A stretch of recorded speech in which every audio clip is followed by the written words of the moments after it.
10 shocking secrets Harry exposed on 60-minute interview. Number 10, Diana. Harry and Meghan have had their foot on gas when it comes to exposing the royals. It hasn't been any different in the new year. As 2023 hit, Harry dropped his memoir Spare and an interview where he talks about his struggles as a working member of the royals and some conversations he had with his family. During the candid interview, Prince Harry spoke of the devastating loss of his mother, Princess Diana, when he was 12 years old, and his inability to cry about it or even accept she was no longer alive until he was in his 20s. He grappled with acceptance by visiting the Paris tunnel where she passed away. In a clip from Harry the interview, the prince speaks about his memories of meeting mourners and the guilt he felt while walking outside Kensington Palace when his mother passed away in 1997. Harry claimed that he cried once in the wake of losing his mother, at her burial. "I cried once at the burial, and I go into detail about how strange it was and how actually there was some guilt that I felt, and I think William felt as well by walking around the outside of Kensington Palace." Harry described feeling the mourners' tears on their hands when he shook them. "There were 50,000 bouquets of flowers to our mother, and there we were shaking people's hands, smiling," he says. "I've seen the videos, right? I looked back over it all. And the wet hands that we were shaking, we couldn't understand why their hands were wet, but it was all the tears that they were wiping away." As a 12-year-old, that must be really hard to deal with. Number 9, military. "My military career saved me in many regards," he said. He added how it was a distraction for him from the spotlight from the UK press. "I was able to focus on a purpose larger than myself, to be wearing the same uniform as everybody else, to feel normal for the first time in my life, and accomplish some of the biggest challenges that I ever had." In one of the lighter moments from the interview, where he addressed painful details regarding the loss of his mother, his family's grappling with him marrying Markle. Some issues they had with her include her being American, an actress, divorced, black, and biracial with a black mother. As painful as it is to hear that these were things he needed to consider about his wife, the royals have been constantly accused of being racist and ignorant.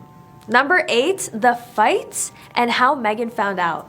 We all know how much family tension the thought of Meg caused the family. In the interview, Harry admits it got so intense one time that it led him and his brother Prince William into a physical fight where Harry was pushed to the floor by Will and cut his back. Will was not playing. All that military training paid off to fight his brother. Harry revealed that while his relationship with Meghan faced scrutiny from Prince William and Kate, his brother never tried to dissuade him from marrying her. It is understood William did hold some concerns from earlier on, warning his little brother that it was going to be very hard. Harry admitted that at first he didn't fully comprehend what William was saying, but realized that his brother might have been foreshadowing the intense media reaction that was to come, and shocker, the relentless news on the couple has not stopped ever since. Will knew it was coming. Harry said there was a lot of stereotyping that was happening about Meghan from William and Kate, and admitting he was guilty of that as well at the beginning. The stereotype? The American actress. Some of the ways that they were acting or behaving definitely felt to me as though unfortunately that stereotyping was causing a bit of a barrier to them, introducing or welcoming her in. Number 7, Oprah. As we all know, the infamous CBS special where Oprah interviewed the royal couple was filled with controversial statements, with some people even calling them out for lying, which isn't a new allegation either. The Netflix miniseries also had some spreading of misinformation, which we still don't understand why they felt was necessary. If you want to tell a story from your side, at least make it credible, or else people cannot take you seriously. But anyway, Prince Harry exposed his own wife in the bombshell memoir and how she misled viewers in her interview with Oprah by trying to accuse Kate of making Meg cry when she had also upset her royal sister-in-law by commenting on her baby brain because of her hormones. I can't understand how that's offensive, but this could have easily been resolved outside of the public eye. It just feels like they're trying to tell on each other to make the other one look bad, which feels a little childish. childish. What do you think? When Oprah interviewed Harry and Meghan in 2021, the former Suits star accused tabloids of falsely claiming that she made Kate Middleton cry over flower girl dresses for the Sussexes' 2018 wedding. The narrative with Kate, which didn't happen, was really difficult and something that I think that's when everything changed. Markle said at the time, No, the reverse happened. Discussing the reasoning behind their decision to step back from their responsibilities as working members of the royal family, Harry joined Markle midway through the interview, choosing not to comment in detail about the racism, harassment, and financial retaliation they faced. Seems like Harry knows better than to expose too much about the family. Do they have tea on him too? What do you think? Number 6, royal abusers. And what may be the most shocking allegation to be made by Harry in his bombshell television interview was his comparison of the behavior by certain family members to that of abusers. The comment came after Brad B asked the Duke of Sussex if speaking out about his and Meghan Markle's experience will burn bridges with the family. Harry replied, "I'm not sure how honesty is burning bridges. You know, silence only allows the abuser to abuse, right? So I don't know how staying silent is ever gonna make things better." That's genuinely what I believe. Earlier in the interview, the prince said that certain members of the royal family decided to get in bed with the devil in reference to the tabloid media to rehabilitate their image. Damn, the royals got Harry stressing out. Number 5, Camilla.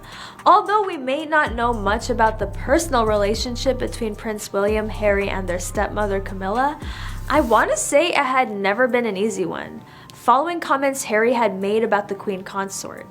A leaked extract from Harry's book revealed he and William begged King Charles not to marry Camilla. The Queen Consort did not have the approval of Will and Harry. Red flag. I wonder why Charles did not seem to care enough to consider their feelings and thoughts a little more. What do you think? He didn't answer, but she answered straight away. Shortly after our private summits with her, she began to play the long game, he said. A campaign aimed at marriage and eventually the crown with Pa's blessing, we presumed. Harry continued to claim accurate details from private conversations with his stepmother soon ended up in the press. One of those conversations took place in 1998 between Harry, William, and Camilla, which led to the prince accusing her of leaking information to the media. As clear as it is that Harry does not like the media, his own stepmother leaking info on conversations she had with him is another red flag. She was the third person in their marriage, said Harry. This was a reference made to a similar statement Princess Diana had made during the 1995 interview when she said there were 3 of us in the marriage, so it was a bit crowded. After his mother passed away, Camilla had work to do. She also needed to rehabilitate her image. Harry even accused Camilla of leaking stories to the press and saying she was dangerous. He went as far as calling her a villain. Camilla does not seem to be doing anything good for her image when it comes to how the sons of her husband talk about her. Yikes. Number 4, finding out about Diana. Recalling the moment he was told by his father, King Charles, of her death at Balmoral Castle while still a child, Harry tells Bradby, "I began silently pleading with Pa or God, or both." He said his father looked down before explaining that there were complications and how his mother was quite badly injured and taken to hospital. He always called me darling boy, but he was saying it quite a lot now, adding his voice was soft, he was in shock, it seemed. Oh, hospital? Yes, with a head injury. He remembers his father telling him, "They tried, darling boy, I'm afraid she didn't make it." Harry then noted how, as a parent, he has compassion for his father having to sit with the knowledge that Diana had passed away and having to figure out how he was going to tell his 2 young sons. He also remembered how his father didn't even hug him. Ouch, he really had to handle it all on his own. Harry confessed to his interviewers that it still hurts when he thinks about the photographers who chased his mother down on that fateful night. Cooper says, "You write in the book, I hadn't been aware before this moment, talking about looking at the pictures of the crash scene, the last thing Mummy saw on this earth was a flashbulb. The pictures showed the reflection of a group of photographers taking photographs through the window, and the reflection on the window was them. Harry also revealed he went through files on his mother's loss to look for proof. Proof that she was in the car, proof that she was injured, and proof that the very paparazzi that chased her into the tunnel were the ones that were taking photographs. Photographs of her in the back seat. I just need to point out that these photographers better have gotten fired because that really is next level disrespect. And you can't seriously think it's okay to take pictures of victims in a car crash that bad. Number 3, in his dreams. Moving on to number 3, the impact Harry's mother's passing had on him had been very relevant for years. During the interview, he mentioned how he refused to accept she was gone. Staying in denial, Harry believed that this was a part of a plan and she would eventually contact him and Will to come and join her. Denial and assuming that she just wanted to disappear for a while. Cooper then said, "You write in the book, I'd often say it to myself first thing in the morning, maybe this is the day that she's gonna reappear." And often before he woke up, Harry would see his mother in his dreams. In his memoir, Spare, Prince Harry recalls seeing his mother in his dreams and asking if it was really her.